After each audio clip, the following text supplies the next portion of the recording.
అనారోగ్యం, ఉద్యోగం, వ్యాపారం అప్పులతో బాధపడుతున్నారా? వెంటనే జేకేఆర్ గురువు గారికి కాల్ చేసి అపాయింట్మెంట్ తీసుకోండి. నమస్తే, వెల్కమ్ టు సుమన్ టీవీ. నేను మీ సంజయ్. రోజు రోజుకి పెరుగుతున్న మోసాలు, టెక్నాలజీ డెవలప్ అయ్యే కొద్దీ సైబర్ నేరగాల మోసాలు అనేవి పెరిగిపోతూ ఉన్నాయి. అండ్ అంతేకాకుండా రీసెంట్గా వెలుగులోకి వచ్చిన స్కామ్ ఏమైనా ఉంది అంటే వాట్సాప్ స్క్రీన్ షేరింగ్ స్కామ్. అసలు ఈ స్కామ్ గురించి వివరాల్లోకి వెళ్తే, అసలు తెలంగాణ పోలీసులు అనేది స్కామ్ గురించి హెచ్చరించడం జరిగింది. అసలు ఈ స్కామ్ ఎలా జరుగుతుంది అన్ని వివరాలు చెప్పడానికి ఈరోజు మనతో పాటు ఉన్నారు తెలంగాణ హైకోర్టు అడ్వకేట్ వెంకట శెట్టి గారు. సార్తో మాట్లాడి స్కామ్ గురించి పూర్తి వివరాలు తెలుసుకుందాం. నమస్తే సార్. నమస్తే సార్. సార్, ఏంటి వాట్సాప్ స్క్రీన్ షేరింగ్ స్కామ్? ఈ మధ్య బాగా వైరల్ అవుతుంది అండ్ అంతేకాకుండా చాలా ప్రమాదకరం అని కూడా చెప్తున్నారు. అసలు ఈ స్కామ్ అనేది ఎలా చేస్తున్నారు? దీని నుండి ప్రజలు ఎలా జాగ్రత్త వహించాలంటారు? సో రీసెంట్గా మన తెలంగాణలో చెప్పడం జరిగిందనమాట. ఏదైతే ఈ సైబర్ క్రైమ్ చేసేవాళ్ళు కొత్త కొత్త మార్గాలను ఎంచుకోవడం జరుగుతూ ఉంది. సో అంతకుముందు సైబర్ అరెస్ట్ అని చెప్పి కొన్ని రోజులు నడిచింది. అండ్ అదే కాకుండా ఏదైతే ఈ ఓటీపీ చెప్పిన తర్వాత వాళ్ళ అమౌంట్స్ వాళ్ళ అకౌంట్లోకి ట్రాన్స్ఫర్ అవ్వడం జరిగిందని చెప్పి కొన్ని రోజులు నడిచింది. దాని తర్వాత ఇప్పుడు ఏంటి అని అంటే కొత్త మార్గాలు అనమాట. ఒకదాని తర్వాత ఒకటి వీళ్ళు ఏదైతే వాళ్ళ దగ్గర ఉన్న టెక్నాలజీని యూజ్ చేసేసుకొని సో ఇట్లాంటి కొత్త మార్గాలు ఎంచుకుంటా ఉన్నారు. సో మనం ప్రెసెంట్ ఇప్పుడు దీని గురించి మాట్లాడుకుంటే, ఏదైతే స్క్రీన్ షేరింగ్ గురించి మాట్లాడుకుంటే, వాళ్ళు మనకి ఒక బ్యాంక్ పర్సన్ లాగా కాల్ చేస్తారనమాట. సో మీ అకౌంట్లో ఇట్లా అమౌంట్ అనేది స్టక్ అయిపోయినాయి కానీ, లేదు అని అంటే మీ అకౌంట్ ఫ్రీజ్ అయిందని కానీ, so different type of account ఏమైనా బ్లాక్ అయిపోయింది అన్బ్లాక్ చేయాలి అని కానీ, కేవైసీ అని చెప్పి కానీ డిఫరెంట్ టైప్ ఆఫ్ వేస్ లో వాళ్ళని క్వశ్చన్ రైజ్ చేయడము. సో వీళ్ళకి ఏంటంటే తెలియక కొన్నిసార్లు ఓటీపీ చెప్తూ ఉంటారు. సో ఇదంతా బయట న్యూస్ అనేది బాగా స్ప్రెడ్ అయిపోయింది కాబట్టి వాళ్ళు ఇప్పుడు ఓటీపీ చెప్పడం అనేది బంద్ చేస్తారు అనమాట. డైరెక్ట్ బ్రాంచ్ కి విజిట్ చేయడం జరుగుతుంది. సో ఇప్పుడు ఏంటంటే వీళ్ళు కొత్త మార్గం ఏంది అని అంటే డైరెక్ట్ వాళ్ళు మనకు కాల్ చేయడము. సో మీకు బ్యాంక్ అకౌంట్ ఇట్లా ప్రాబ్లం ఉంది అనగానే, సార్ మీకు ఇది ఆపరేట్ చేయండి, నెట్ బ్యాంకింగ్ ఓపెన్ చేయండి, లేదు అని అంటే ఫోన్ పే ఓపెన్ చేయండి అని చెప్పిన తర్వాత వీళ్ళు ఏం చేస్తారు అని అంటే, ఓకే మీకు అర్థం కాకపోతే నేను వాట్సాప్ కాల్ చేస్తే స్క్రీన్ షేర్ చేయండి అని అంటారు. సో వీళ్ళు తెలియక ఏంది అని అంటే, ఓకే మన బ్యాంక్ వాళ్ళే కదా, ఓటీపీ అడగట్లేదు, ఏం అడగట్లేదు, జస్ట్ స్క్రీన్ ఒక్కటే షేర్ చేయమంటున్నారు కదా అని చెప్పేసి వీళ్ళు తెలియక ఏం చేస్తారు అని అంటే వాట్సాప్ ఓపెన్ చేసి డైరెక్ట్ వాళ్ళకి స్క్రీన్ షేర్ చేస్తారు.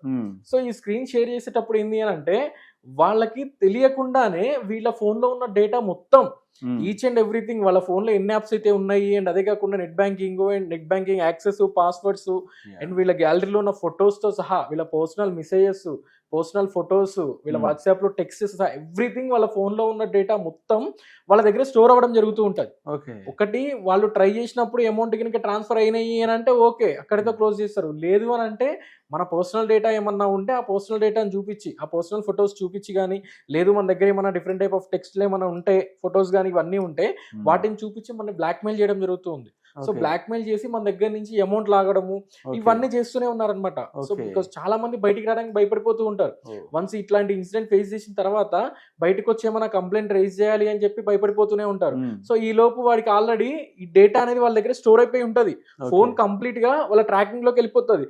అప్పుడు రేపు పొద్దున్న ఫ్యూచర్ లో ఏమైనా ఫొటోస్ దిగినా అండ్ అదే కాకుండా ఫ్యూచర్ లో ఏమైనా టెక్స్ట్ వచ్చినా, ఫ్యూచర్ లో ఏమైనా అమౌంట్ పడ్డా, సో ఇట్లాంటి సిచ్యువేషన్స్ లో కూడా వాళ్ళకి ప్రాబ్లం అయిపోతూ ఉంటుంది. ఓవరాల్ ఫోన్ మొత్తం వాళ్ళ హ్యాండిల్ లోకి వెళ్ళిపోతుంది. వాళ్ళ హ్యాండిల్లోకి వెళ్ళిపోతుంది. సో ఇక్కడ నీ ఫోన్ ఆపరేటింగ్ మొత్తం వాళ్ళ చేతుల్లో ఉంటది. అవసరమైతే ఇక్కడ నుంచి వాళ్ళు ఆపరేటింగ్ కూడా చేసుకోవచ్చు. ఏదైతే అంత టెక్నాలజీ అనేది వాళ్ళు బిల్డ్ చేసుకుర్రు. సో దాన్ని బిల్డ్ చేసే టెక్నాలజీ లేదా అని అంటే ఆల్మోస్ట్ ఉంది. బట్ ఏదైతే మాత్రం ఎవరో ఒకళ్ళు బయటకు వచ్చి కంప్లైంట్ రైజ్ చేస్తా ఉంటే సో దాన్ని మనము క్లియర్ చేయొచ్చు అనమాట. సో ఇక్కడ ఏంది అని అంటే ఇట్లా చాలా సిచ్యువేషన్స్ లో చాలా మంది బలైపోయి చాలా న్యూసెస్ అనేది ఇస్తున్నా కూడా వీళ్ళు కొత్త కొత్త వేస్ లో టెక్నాలజీని యూజ్ చేసుకోవడం వల్ల సో ఇట్లా బలైపోతూనే ఉన్నారనమాట. సార్, లాస్ట్ వరకు చూసుకుంటే కొంతమంది ఓటీపీస్ని క్లిక్ చేయొద్దు, లేకపోతే సైబర్ క్రైమ్స్ కాల్స్ వస్తుంటాయి, ఇలాంటి కాల్స్ లిఫ్ట్ చేయొద్దు, సైబర్ అరెస్ట్కి గురి కావద్దని చెప్పేసి జరిగేది. కానీ ఇక్కడ చూసుకుంటే కొత్తగా రూపాంతరం చెందుతూ వస్తున్నారు ఈ సైబర్ నేరగాలు. చూసుకుంటే వాట్సాప్ స్క్రీన్ షేరింగ్ ఇలాంటి రకరకాల రేపు ఇంకొక స్కామ్ అనేది వెలుగు రావచ్చు, ఇంకొక రకంగా స్కామ్ చేయొచ్చు. అసలు ఎలా జాగ్రత్త వహించాలంటారు? ఎలాంటి కాల్స్ మాత్రమే పిక్ చేసుకోవాలంటారు? సో ఫస్ట్ ఇక్కడ ఏంటి అని అంటే అసలు ఏదైనా ఒక బ్యాంక్ నుంచి మనకు కాల్ వచ్చింది అని అంటే మనం ఫస్ట్ ఆఫ్ ఆల్ బ్యాంక్కి వెళ్ళి విజిట్ అవ్వాలి. అండ్ ఆధార్ కార్డు ప్రాబ్లం ఉంది అని అంటే మనం డైరెక్ట్గా మీ సేవకి వెళ్ళొచ్చు. సో ఇక్కడ ఎవరైనా మీకు ఆన్లైన్లో కాల్ చేసి మీ కేవైసీ ప్రాబ్లం ఉందని కానీ, లేదు అని అంటే మీ కేవైసీ అప్డేట్ చేసుకోండి అని కానీ, లేదు మీ మొబైల్ నెంబర్ డియాక్టివేట్ అయిపోతుంది, బ్లాక్ అయిపోతుంది, మీకు ఓటీపీ వస్తుంది చెప్పండి, లేదు అని అంటే లింక్ వస్తుంది అని చెప్పండి అన్న సిచ్యువేషన్లో లింక్ ఓపెన్ చేసినా కూడా ఆటోమేటిక్గా వాళ్ళ దాంట్లోకి వెళ్ళిపోతూ ఉంటుంది. సో సో ఇక్కడ ఓన్లీ స్క్రీన్ షేర్ చేయడమో ఓటీపీ చెప్పడమో కాదు సార్, ఇక్కడ లింక్ ఓపెన్ చేసినా కూడా ఆటోమేటిక్గా వెళ్ళిపోతూ ఉంటాయి. ఓకే కొన్ని సిచ్యువేషన్స్ ఆ లింక్ ఏంటంటే లింక్ ఓపెన్ కాగానే 25,000 అని కనపడుతుంది. వీడు ఏమనుకుంటుంటే నాకు 25,000 క్రెడిట్ అయిపోతున్నాయేమో అనుకోని చెప్పేసి ఫోన్ పే ఓపెన్ అది ఆటోమేటిక్గా ఫోన్ పే కన్వర్ట్ అయిపోతుంది. ఇద్దరు ఫోన్ పే ఏదో ఒక దానికి కన్వర్ట్ అయిపోతుంది, వెళ్ళిపోతుంది. ఆడికి వెళ్ళంగానే వీడు బై మిస్టేక్ ఎగ్జైట్మెంట్ తో పాస్వర్డ్ కొట్టేస్తాడు, ఈ అమౌంట్ అంతా వాళ్ళ దాంట్లోకి వెళ్ళిపోతుంది.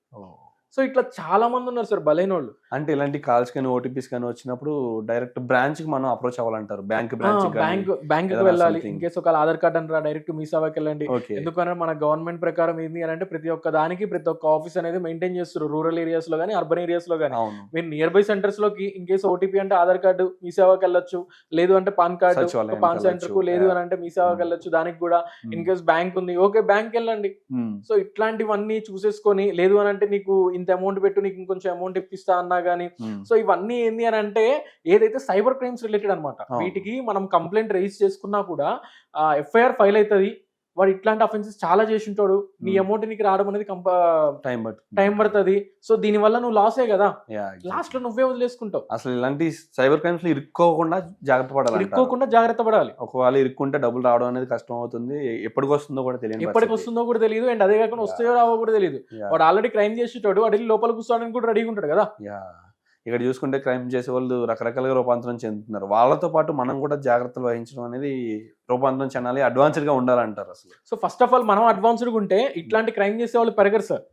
సో ఇట్లాంటి క్రైమ్ చేసే వాళ్ళు అండ్ అదే కాకుండా డిఫరెంట్ టైప్ ఆఫ్ వేస్ లో ఒక ప్లానింగ్ తో చేసేవాళ్ళు ఓన్లీ మన కాల్స్ లో వీటిలోనే కాదు, డైరెక్ట్ గా బయట కూడా చాలా మంది పెడుతూనే ఉన్నారనమాట. ఏదైతే గోల్డ్ ట్రేడింగ్ అని కానీ, లేదు అని అంటే ట్రేడింగ్ అని, షేర్స్ అని.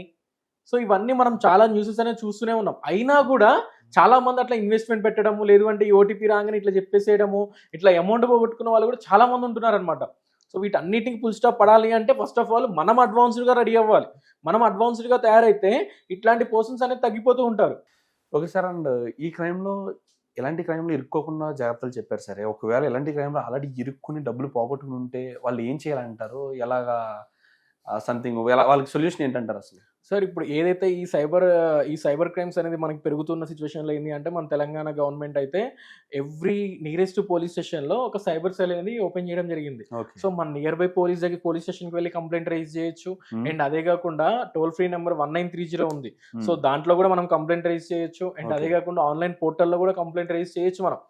అండ్ వీళ్ళకి ఎట్లాంటి పనిష్మెంట్స్ పడతాయి అని అంటే కంప్లైంట్ రైజ్ చేసిన తర్వాత ఒకటి సైబర్ ఫ్రాడ్లెంట్ ట్రాన్సాక్షన్ చేసిరు కాబట్టి సో సైబర్ ఫ్రాడ్లెంట్ కింద పడుతుంది. అండ్ అదే కాకుండా ఇన్ఫర్మేషన్ టెక్నాలజీ యాక్ట్ ప్రకారం వాళ్ళకి పనిష్మెంట్ అనేది ఇవ్వడం జరుగుతూ ఉంటుంది. అండ్ అదే కాకుండా బిఎన్ఎస్ యాక్ట్ ప్రకారం కూడా వాళ్ళకి పనిష్మెంట్ అనేది ఇవ్వడం జరుగుతూ ఉంటుంది. So only 3 acts, only information technology అనే కాదు, సైబర్ ఫ్రాడ్లెంట్ కింద ఓన్లీ ఆల్మోస్ట్ 3 యాక్ట్స్ అనేది పడడం జరుగుతూ ఉంటుంది. ఇన్ కేసు నువ్వు అబ్రాడ్ లో ఉండి ఇక్కడ కనుక ఏమైనా చేసి ఇమిగ్రేషన్ యాక్ట్ ప్రకారం కూడా వాళ్ళకి కొన్నిసార్లు పనిష్మెంట్ ఇచ్చే ఛాన్సెస్ కూడా ఉంటాయి. Okay and absolutely sir, thank you very much. చూసారు కదా గైస్, వీలైనంత వరకు ఇలాంటి క్రైమ్స్లో ఇరుక్కోవడానికి ప్రయత్నించకండి. ఒకవేళ ఇరుక్కుంటే వెంటనే పోలీస్ స్టేషన్, మీ పరిధిలో ఉన్న పోలీస్ స్టేషన్కి అప్రోచ్ అవ్వండి, లేకపోతే ఈ సైబర్ క్రైమ్ నెంబర్కి 1930కి అప్రోచ్ అవ్వండి. మీ పోగొట్టుకున్న మనీని వీలైనంత తొందరగా రప్పించుకోవాలంటే మీరు క్రైమ్లో ఇరుక్కున్న వెంటనే కాల్ చేయడానికి అయితే ప్రయత్నించండి. Absolutely thank you very much.